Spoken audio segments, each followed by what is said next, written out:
भाग एक दरबार में उठता तूफान। कहते हैं, जहाँ बुद्धि होती है वहाँ परीक्षा होती है, और जहाँ परीक्षा होती है वहाँ सच्चा बुद्धिमान ही टिक पाता है। मुगल साम्राज्य का स्वर्णिम काल था। दिल्ली का लाल किला सूरज की किरणों में ऐसे चमक रहा था मानो स्वयं सूर्य धरती पर उतर आया हो। दरबार सजा हुआ था। संगमरमर के खंभे, रेशमी पर्दे, सोने की कारीगरी और बीच में ऊंचे सिंहासन पर विराजमान थे बादशाह अकबर। अकबर का चेहरा शांत था, लेकिन उनकी आंखों में किसी गहरे विचार की लहरें उठ रही थीं। दरबारियों की कतार लगी थी। राजपूत सरदार, तुर्की सेनापति, फारसी विद्वान और हिंदुस्तान के प्रसिद्ध पंडित। और उन्हीं सबके बीच खड़ा था एक व्यक्ति, सादा वस्त्रों में मुस्कुराता हुआ। नाम बीरबल। बीरबल केवल अकबर का मंत्री नहीं था, वह उनका मित्र, मार्गदर्शक और कभी-कभी उनका दर्पण भी था। अकबर बोले, बीरबल, आज मन कुछ विचलित है, लगता है जैसे आने वाले समय में कोई बड़ी परीक्षा हमारा इंतजार कर रही हो। बीरबल मुस्कुराए। जहाँ परीक्षा होती है जहांपना, वहाँ अवसर भी होता है। दरबार में हल्की हंसी गूंज उठी, लेकिन तभी दरबार के द्वार पर एक तेज आवाज गूंजी, बादशाह सलामत की जय हो। सभी की नजरें द्वार की ओर मुड़ गईं। एक अजनबी भीतर आया। लंबा कद, गहरी आंखें, माथे पर तिलक और गले में रुद्राक्ष की माला। लेकिन उसके पहनावे में साधु जैसा सादापन नहीं, बल्कि किसी राजा जैसी गरिमा थी। अकबर ने पूछा, तुम कौन हो और क्या चाहते हो? अजनबी बोला, मेरा नाम है कालनेमी, मैं ज्ञान का साधक हूँ। दरबार में फुसफुसाहट फैल गई। कालनेमी ने आगे कहा, मैं दूर दूर तक आपके न्याय और आपके मंत्री बीरबल की बुद्धि के चर्चे सुनकर आया हूँ। बीरबल ने हल्का सा सिर झुकाया। कालनेमी की आंखों में चमक आई। मैं बीरबल को चुनौती देना चाहता हूँ। पूरा दरबार सन्न रह गया। अकबर चौकन्ने हो गए। किस प्रकार की चुनौती? कालनेमी बोला, बुद्धि की। अगर मैं जीत गया तो आपको स्वीकार करना होगा कि हिंदुस्तान का सबसे बुद्धिमान व्यक्ति बीरबल नहीं है। दरबारियों में हलचल मच गई। एक मंत्री बोला, यह दुस्साहस है। लेकिन बीरबल शांत खड़े रहे। अकबर ने गंभीर स्वर में कहा, और अगर तुम हार गए? कालनेमी मुस्कुराया, तो मैं जीवन भर आपकी सेवा करूंगा। कुछ क्षणों का मौन। फिर अकबर ने बीरबल की ओर देखा। बीरबल बोले, जहांपनाह, बुद्धि कभी चुनौती से डरती नहीं, मैं तैयार हूँ। कालनेमी ने पहला प्रश्न रखा, ऐसी कौन सी चीज़ है जो बढ़ती तो है, लेकिन कभी दिखाई नहीं देती? पूरा दरबार सोच में पड़ गया। कोई बोला समय, कोई बोला उम्र, कोई बोला ज्ञान, लेकिन बीरबल चुप रहे। कुछ पल बाद उन्होंने कहा, वह है चिंता। कालनेमी चौंका। बीरबल बोले, चिंता हर दिन बढ़ती है, लेकिन दिखाई नहीं देती। दरबार तालियों से गूंज उठा। कालनेमी ने दूसरा प्रश्न रखा, ऐसी कौन सी चीज़ है जो सबके पास होती है, लेकिन कोई किसी को दे नहीं सकता? बीरबल ने तुरंत कहा, अपना अतीत। कालनेमी की भौहें सिकुड़ गईं। अब उसकी बारी थी सोचने की, लेकिन वह जल्दी संभल गया। तीसरा प्रश्न कल होगा, कहकर वह बाहर चला गया।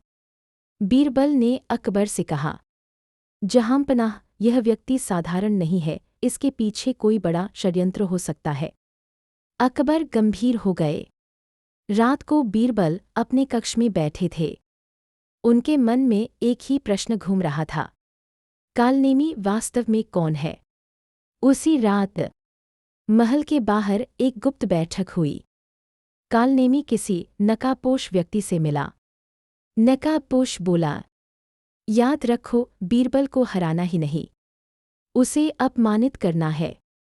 कालनेमी मुस्कुराया, चिंता मत करो, खेल अभी शुरू हुआ है।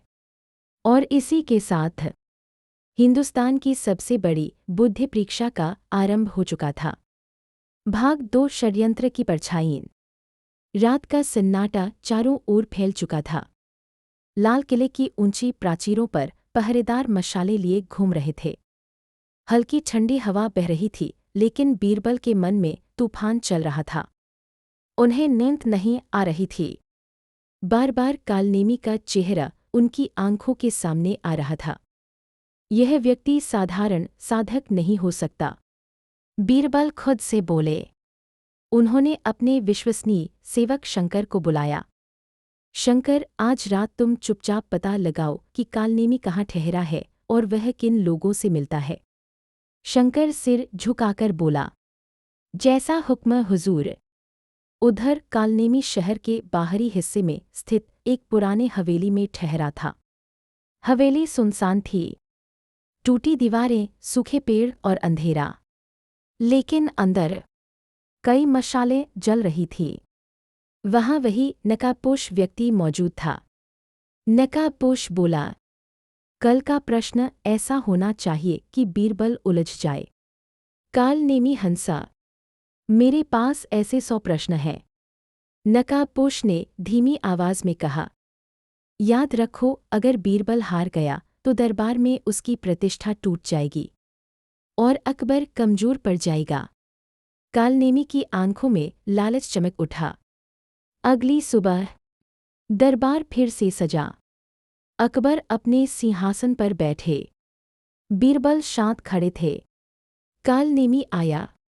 उसके हाथ में एक छोटा सा लकड़ी का डिब्बा था। कालनेमी बोला, आज का प्रश्न शब्दों का नहीं, काम का होगा। उसने डिब्बा खोला। अंदर एक चमकदार हीरा था। इस हीरे को ऐसी जगह रखो जहां कोई भी इसे देख न सके, लेकिन मैं उसे देख सकूं। दरबार सन्नाटे। मंत्री एक दूसरे की ओर देखने लगे। अकबर ने पूछा, क्या समय सीमा है? कालनेमी बोला, सूर्यास्त तक। बीरबल ने हीरे को हाथ में लिया। कुछ पल तक उसे देखते रहे, फिर बोले, मुझे समय दीजिए। बीरबल महल से बाहर निकले। वे बाजार गए। उन्होंने एक साधारण मिट्टी का घड़ा खरीदा। फिर वे यमुना नदी के किनारे पहुंचे। उन्होंने घड़े में पानी भरा, फिर हीरे को उसमें डाल दिया और घड़े का मुंह बंद कर दिया। घड़े को वे अपने कक्ष में ले आए। सूर्यास्त। दरबार फिर सजा। कालनेमी आया। बीरबल भी आए।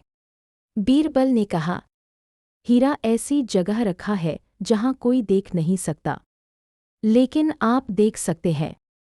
कालनेमी मुस्कुराया। तो दिखाइए। बीरबल ने घड़ा सामने रखा। इस घड़े में पानी है। आप हीरा तभी देख सकते हैं जब आप झुककर अंदर देखें। कालनेमी ने झुककर देखा। हीरा चमक रहा था। पूरा दरबार तालियों से गूंज उठा। कालनेमी का चेहरा फीका पड़ गया, लेकिन वह संभल गया। अगला प्रश्न और भी कठिन होगा। उसी रात शंकर वापस लौटा। हुजूर, कालनेमी एक नकाबपोश व्यक्ति से मिलता है। दोनों अक्सर अकबर और आपके विरुद्ध बातें करते हैं। बीरबल गंभीर हो गए। इसका मतलब साफ है, यह केवल खेल नहीं बल्कि षड्यंत्र है। अगली सुबह कालनेमी बोला, आज का प्रश्न जीवन और मृत्यु से जुड़ा है। दरबार सन्नाटे। ऐसी चीज बताओ जो जिंदा रहते बोझ होती है और मरने के बाद काम आती है। सब सोच में पड़ गए। किसी को उत्तर नहीं सूझा। बीरबल कुछ पल चुप रहे, फिर बोले, पेड़। कालनेमी चौंका। बीरबल बोले, जिंदा रहते पेड़ की छाया और पत्तों की देखभाल बोझ लगती है, लेकिन मरने के बाद वही लकड़ी बनकर आग जलाने और घर बनाने के काम आती है। फिर से तालियां। कालनेमी के भीतर क्रोध भर गया। वह समझ चुका था, बीरबल को हराना आसान नहीं। अब खेल और खतरनाक होने वाला था। भाग 3 छल, विश्वासघात और जानलेवा चाल। दरबार में तालियों की गूंज अभी थमी भी नहीं थी कि कालनेमी के चेहरे पर एक अजीब सी मुस्कान फैल गई। यह मुस्कान हार मानने की नहीं थी।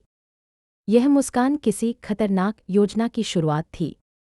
वह मन ही मन बोला, अगर बीरबल को बुद्धि से नहीं हरा सकता तो उसे फंसाकर हराऊंगा। उसी रात महल के एक अंधेरे गलियारे में कदमों की धीमी आहट गूंजी। एक व्यक्ति चुपचाप बीरबल के कक्ष की ओर बढ़ रहा था। यह वही नकाबपोश था। उसके हाथ में एक छोटी थैली थी। वह धीरे से बीरबल के कमरे की खिड़की के पास पहुंचा। खिड़की आधी खुली थी। नकाबपोश ने थैली अंदर फेंक दी, फिर अंधेरे में गायब हो गया। अगली सुबह महल में हड़कंप मच गया। एक सिपाही चिल्लाता हुआ दरबार में पहुंचा। जहांपनाह, बीरबल के कक्ष से चोरी का सोना बरामद हुआ है। पूरा दरबार स्तब्ध है। अकबर खड़े हो गए। क्या कहा तुमने? सिपाही बोला, राजकोष से जो सोना कल रात चोरी हुआ था वही बीरबल के कमरे में मिला है। सभी की निगाहें बीरबल पर टिक गईं। दरबारियों में फुसफुसाहट फैल गई। कुछ मंत्री बोले, लगता है बीरबल ने ही चोरी की है। बीरबल शांत खड़े रहे। उनकी आंखों में न डर था न घबराहट। अकबर की आवाज़ भारी हो गई। बीरबल, क्या तुम कुछ कहना चाहते हो? बीरबल ने सिर झुकाया। जहांपनाह, मुझे न्याय पर पूरा भरोसा है। कालनेमी आगे बढ़ा। बादशाह सलामत, प्रमाण सामने है। सोना बीरबल के कमरे से मिला है। अकबर कुछ क्षण चुप रहे, फिर बोले, जांच होगी, तब तक बीरबल को नज़रबंद रखा जाए। दरबार सन्नाए। बीरबल को एक कक्ष में बंद कर दिया गया, लेकिन उनका दिमाग शांत था। वे सोच रहे थे, यह चोरी नहीं, यह फंसाने की चाल है। उधर कालनेमी और नकाबपोश खुश थे। नकाबपोश बोला, अब बीरबल गया। कालनेमी हंसा, अभी नहीं, अभी उसकी अंतिम परीक्षा बाकी है। उसी रात अकबर अकेले अपने कक्ष में बैठे थे। वे बेचैन थे। क्या बीरबल ऐसा कर सकता है? वे खुद से बोले। उन्हें बीरबल की वर्षों की निष्ठा याद आई। तभी दरवाजे पर दस्तक हुई। एक बूढ़ा माली अंदर आया। उसने कहा, जहांपनाह, मैंने कल रात बीरबल के कक्ष के पास एक अजनबी को देखा था। अकबर चौकन्ने हो गए। तुमने पहले क्यों नहीं बताया? माली बोला, डर गया था हुजूर। अकबर ने तुरंत गुप्त जांच का आदेश दिया। अगली सुबह कालनेमी दरबार में आया। आज की अंतिम चुनौती है। अकबर बोले, बीरबल अनुपस्थित है। कालनेमी मुस्कुराया, तो वही साबित करता है कि वह दोषी है। अकबर का चेहरा सख्त हो गया। अभी निर्णय नहीं हुआ है। कालनेमी बोला, अगर बीरबल निर्दोष है तो वह यह प्रश्न दूर से भी हल कर सकता है। अकबर ने सिपाहियों को आदेश दिया कि बीरबल को लाया जाए। बीरबल आए। कालनेमी बोला, ऐसा क्या है जो सच होते हुए भी झूठ लगता है और झूठ होते हुए भी सच लगता है? दरबार सन्नाए। बीरबल ने कुछ पल सोचा, फिर बोले, अफवाह है। सब चौंक गए। बीरबल बोले, अफवाह में थोड़ा सच होता है इसलिए वह सच लगती है, और बहुत सारा झूठ होता है इसलिए वह झूठ होती है। दरबार तालियों से गूंज उठा। अकबर की आंखों में चमक लौट आई। उसी क्षण गुप्तचर दौड़ता हुआ आया। जहांपनाह, असली चोर पकड़े गए हैं। साथ में नकाबपोश और एक सिपाही था। नकाबपोश ने सच उगल दिया। यह सब कालनेमी की योजना थी। दरबार में हड़कंप मच गया। अकबर क्रोध से कांप उठे। कालनेमी पीछे हटने लगा। लेकिन सिपाहियों ने उसे पकड़ लिया। अकबर बोले, बीरबल केवल बुद्धिमान नहीं, ईमानदार भी है। कालनेमी का सिर झुक गया। लेकिन कहानी अभी खत्म नहीं हुई थी, क्योंकि कालनेमी ने जाते जाते कहा, मुझे हराकर खुश मत होइए, मेरे पीछे उससे भी बड़ा दिमाग है। दरबार में सन्नाटा छा गया। भाग 4 असली मास्टरमाइंड का आगमन। कालनेमी को कैदखाने में डाल दिया गया था, लेकिन उसकी कही हुई बात सबके दिलों में कांटे की तरह चुभ रही थी। मेरे पीछे उससे भी बड़ा दिमाग है। अकबर कई रातों तक सो नहीं पाए। वे जानते थे, यह सिर्फ बीरबल के विरुद्ध षड्यंत्र नहीं था, यह मुगल साम्राज्य के विरुद्ध षड्यंत्र था। एक रात महल के गुप्तचर प्रमुख ने अकबर से कहा, जहांपनाह, हमें कुछ सुराग मिले हैं। एक व्यक्ति है जिसे लोग श्वेत साधक कहते हैं। अकबर चौंके। कौन है वह? कहा जाता है कि वह कई राज्यों में राजा बदलवा चुका है। वह सीधे सामने नहीं आता, दूसरों के कंधे पर बंदूक रखकर चलाता है। अकबर ने बीरबल की ओर देखा।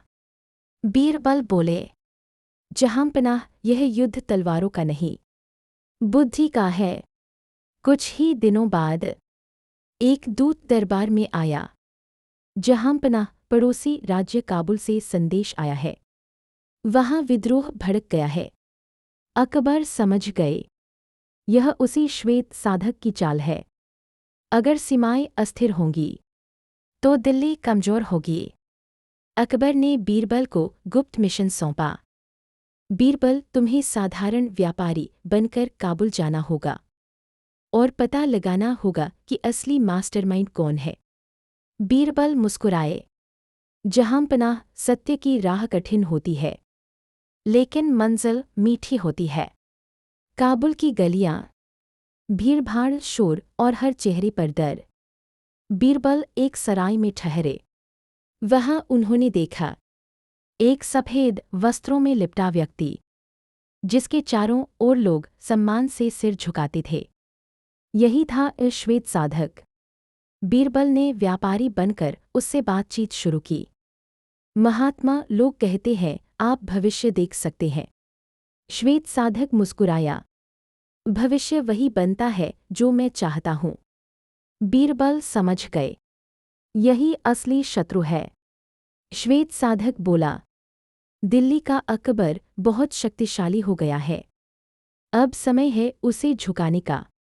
बीरबल ने शांत स्वर में कहा, लेकिन उसके पास बीरबल है। श्वेत साधक हंसा। बीरबल केवल एक आदमी है, दिमाग से बड़ा दिमाग हमेशा पैदा होता है। उसी रात बीरबल ने गुप्त संदेश दिल्ली भेजा, लेकिन संदेशवाहक पकड़ा गया। अब बीरबल अकेले थे। श्वेत साधक को शक हो चुका था। उसने आदेश दिया, इस व्यापारी को पकड़ो। बीरबल भागे, अंधेरी गलियों में पीछा हुआ। आखिरकार बीरबल एक पहाड़ी गुफा में छिप गए। वहां उन्होंने एक पुराना शिलालेख देखा। उस पर लिखा था, जो स्वयं को ईश्वर समझे वही सबसे बड़ा मूर्ख होता है। बीरबल मुस्कुराए। उन्हें श्वेत साधक की कमजोरी मिल गई थी, उसका अहंकार। बीरबल भेष बदलकर वापस दिल्ली पहुंचे। उन्होंने अकबर को सारी बात बताई। अकबर बोले, तो अब अंतिम युद्ध होगा। बीरबल बोले, हाँ जहांपनाह, अंतिम युद्ध बुद्धि का। आग भाग 5 अंतिम बुद्धि युद्ध और निर्णायक फैसला। दिल्ली का लाल किला फिर से सजा था, लेकिन इस बार दरबार में उत्सव नहीं, युद्ध जैसा माहौल था। चारों ओर सन्नाटा। अकबर सिंहासन पर बैठे थे, चेहरा गंभीर, आंखों में ज्वाला। बीरबल उनके पास खड़े थे। आज सामने आने वाला था श्वेत साधक। दरबार के द्वार खुले। सफेद वस्त्रों में लिपटा एक व्यक्ति भीतर आया। उसकी चाल में घमंड था। उसने अकबर की ओर देखकर कहा, मैं वही हूँ जिसे तुम खोज रहे थे। अकबर बोले, तुमने हमारे साम्राज्य को अस्थिर करने की कोशिश की। क्यों? श्वेत साधक मुस्कुराया, क्योंकि मैं दुनिया को चलाना चाहता हूँ। बीरबल आगे बढ़े, दुनिया ताकत से नहीं, बुद्धि और न्याय से चलती है। श्वेत साधक हंसा, तो आओ बुद्धि की परीक्षा कर लेते हैं। शर्त रखी गई। 3 प्रश्न। अगर श्वेत साधक हारा, वह अपना षड्यंत्र स्वीकार करेगा। अगर बीरबल हारा, उसे देश छोड़ना होगा। अकबर ने सहमति दी। छोटा नीला हीरा। पहला प्रश्न श्वेत साधक, ऐसी कौन सी चीज़ है जो राजा के पास हो तो बोझ है और गरीब के पास हो तो धन? बीरबल ने बिना देर किए कहा, अहंकार। दरबार गूंज उठा।